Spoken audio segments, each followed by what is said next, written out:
Kembali lagi di Selamat Pagi Indonesia, pemirsa. Organisasi Kesehatan Dunia atau WHO ini memberikan peringatan terbaru mengenai potensi permasalahan kesehatan global pasca pandemi COVID-19. Ya, kecemasan dan depresi ternyata menjadi ancaman tersendiri usai pandemi COVID-19.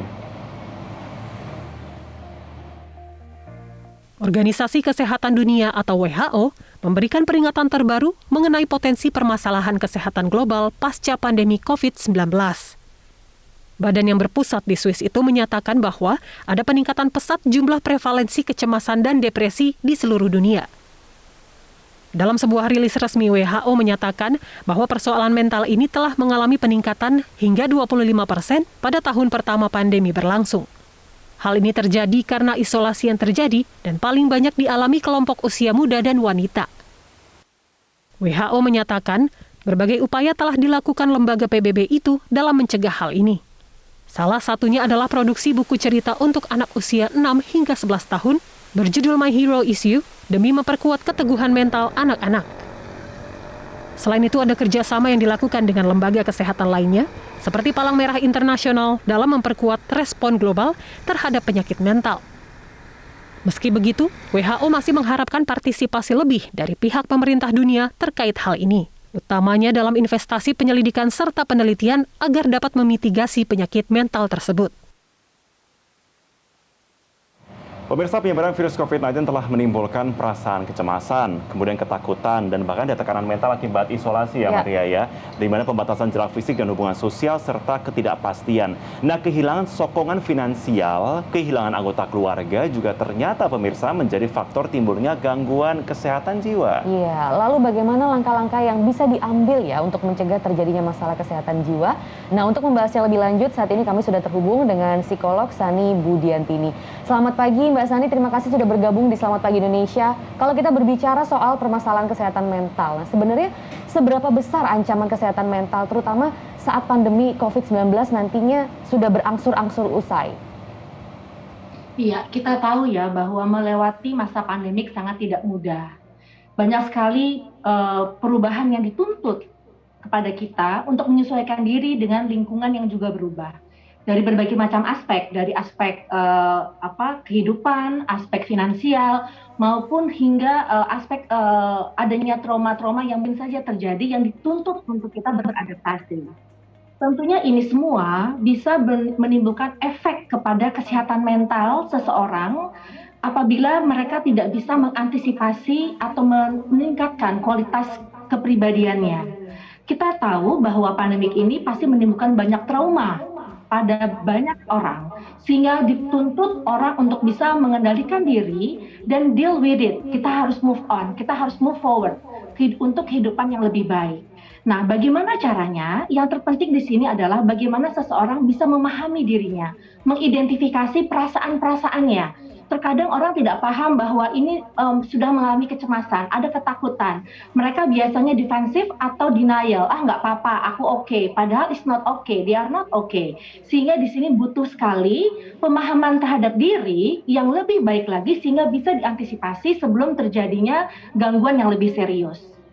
Pemahaman terhadap diri seperti apa sih sebenarnya Mbak yang harus kita persiapkan gitu? Khususnya kalau di Indonesia sendiri ya, bagaimana Mbak Sani melihat untuk kasus kesehatan mental di Indonesia seperti saat ini? Iya, terutama kita tahu ya bahwa definisi kesehatan mental adalah bagaimana seseorang memahami diri, bisa mengendalikan dirinya, mengatasi tekanan yang dihadapinya, dan kemudian berguna buat orang lain.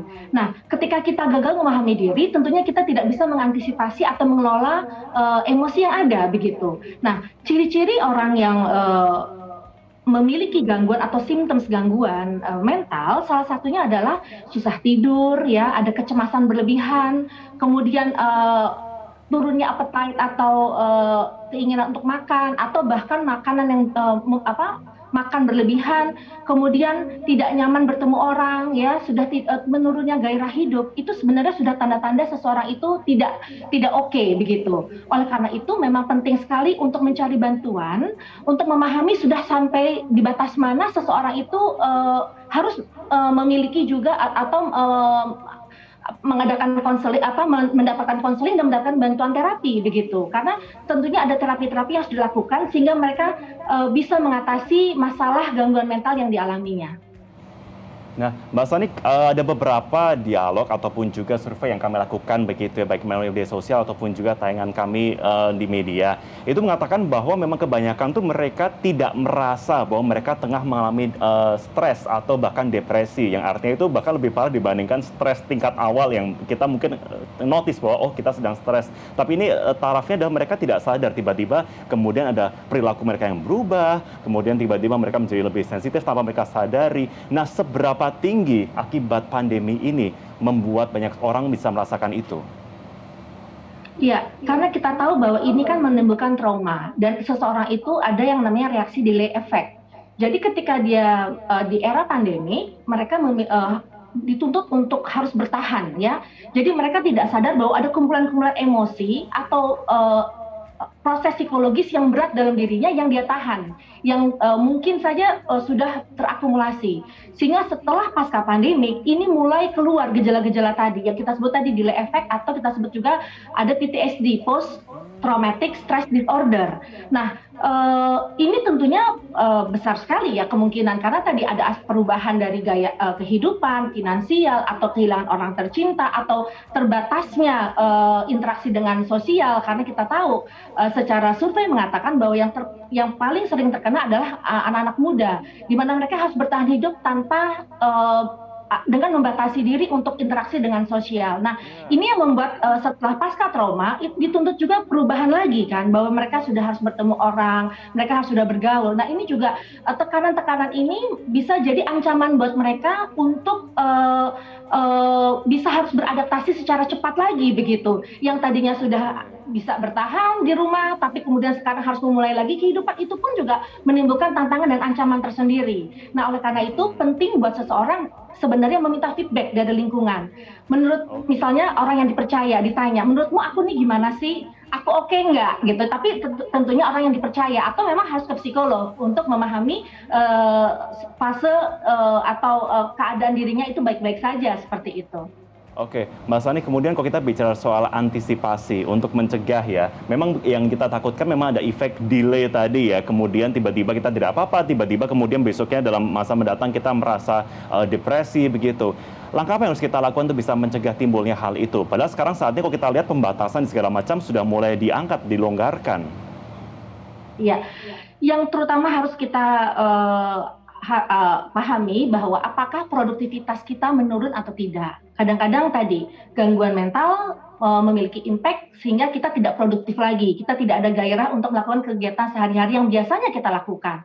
Biasanya 3-6 bulan ini adalah proses untuk untuk pemahaman kepada diri kita, apakah kita baik-baik saja atau tidak. Nah, antisipasinya adalah saat ini bagaimana seseorang bisa memahami dirinya dan bisa mengetahui apa yang membuat mereka nyaman. Misalnya tadi ada refreshing atau melakukan olahraga, kegiatan yang bermanfaat, atau memulai hobi baru.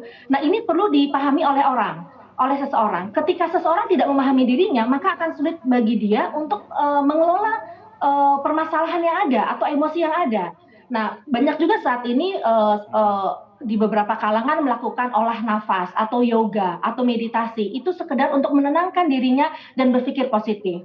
Apabila itu sudah dilakukan, rasanya mudah-mudahan tidak terjadi gangguan mental yang parah atau bahkan bisa menjadikan diri kita jauh lebih baik lagi. Oke, Mbak Sani, ada nih istilah anak-anak Gen Z sekarang, Maria, yang bilangnya kita sedikit-sedikit healing begitu ya. Oke, Ini betul. banyak loh Mbak yang kemudian misalkan merasa tertekan dikit di dunia kerja, kemudian mau healing ke Bali, mau healing ke Lombok, kemana. Itu sebenarnya bagus nggak sih sedikit-sedikit tanda kutip healing? Iya, sebenarnya ini bagus sekali ya, karena tadi keluar dari area yang menekan tadi, karena keluar dari zona yang biasa kita lakukan itu membangun energi baru, membuat diri kita jauh lebih positif begitu. Jadi menurut saya itu boleh kita dukung untuk meningkatkan kualitas diri yang lebih baik. Mbak Sani, kalau memang ada yang tidak menyadari, seperti tadi kata Marvin, tidak menyadari bahwa dia ini depresi atau stres, itu masih lebih mudah ya. Tapi kalau denial tuh Mbak, tidak mengakui, malu, ya mungkin untuk cerita ke teman terdekat atau orang terdekat, apalagi sampai ke psikolog. Nah, itu tuh harus bagaimana ya Mbak? Yang dimulai itu apakah dari lingkungannya, dari keluarga, atau apa yang harus kita lakukan begitu untuk orang-orang yang masih di fase denial seperti itu? Ya memang ini menjadi masalah baru ketika seseorang tidak terbuka dengan orang lain atau tidak terbuka dengan dirinya. Inilah kegagalan dia dalam memahami dirinya. Sebenarnya simpel aja. Apa sih ciri orang sehat mental ketika dia bisa tertawa? Bukan mentertawakan, tapi tertawa pada hal-hal yang lucu. Ya, mengingat hal yang lucu dia bisa tertawa. Itu pun sudah ciri orang sehat mental. Kemudian dia tidak terbanjiri dengan perasaan negatif atau emosi negatif dalam dirinya yang membuat mereka jadi bete, jadi cenderung mudah ngedown gitu ya. Yang terakhir adalah bagaimana dia bisa memahami kejadian negatif yang dialami atau trauma yang dialami. Mereka bisa menerima bahwa ini adalah sesuatu yang memang tidak bisa dia kendalikan, bahwa ini adalah sesuatu yang given yang mereka harus relakan atau ikhlaskan untuk diterima, kemudian bisa deal with it, ya, berdamai dengan itu. Karena kalau kita masih bertanya kenapa, maka kita masih jauh dalam proses yang namanya move on atau bisa berdamai dengan keadaan yang memang tidak mudah ya di era pandemik ini. Oke, terima kasih Mbak Sani Budiantini untuk pencerahan pagi hari ini. Semoga banyak orang memang segera aktif ya, memang merasakan dirinya ini memang ada perubahan perilaku, perubahan sikap apapun itu. Aktiflah bercerita, aktiflah terbuka untuk kita semua di sini. Aktif healing juga nggak apa-apa ternyata ya. Terima kasih Mbak Sani sudah mau bersama dengan kami Selamat Pagi Indonesia.